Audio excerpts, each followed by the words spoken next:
کەشناسی هەرێم ڕایگەیاند بارانبارینی بەخۆر لە تەواوی هەرێمی کوردستان بەردەوامی دەبێت. نێچیروان بارزانی دەڵێت موچەخۆرانی هەرێم لە دۆخێکی خراپدا دەژین. ئێران ڕەتی دەکاتەوە دەستێبێت لە دەست بەستراگرتنی کەشتیەکەی دەریای سووردا. لا تیوار نیوز سلااوان لێبێت من هودا عوسمان سێ هەواڵتان پێشکەش دەکەم.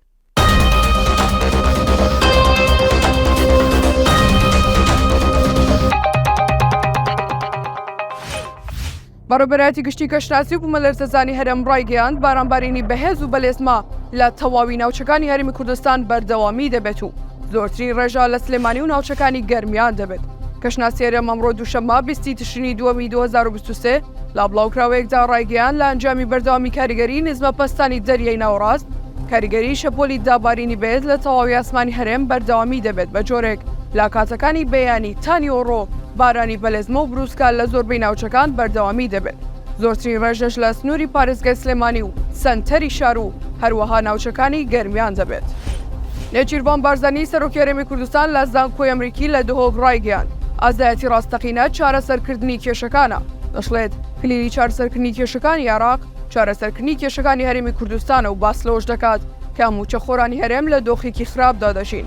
ئەمڕۆ دووشەممە 20 تشرینی دووەمی 2023 نێچیروان بارزانی سەرۆکی هەرێمی کوردستان لە وتارێکدا لە زانکۆی ئەمریکی لە دهۆک ڕایگەیاند 20 ساڵ ئەزموونی ئازادی لە عێراق دەکرا زۆر باشتر بووە ئەگەر دەستور وەک خۆی جێبەجێ کرابە و فیدراڵی کە سیستەمی عێراق و گەلی عێراق دەنگی بۆ داوە جێبەجێ کرابە.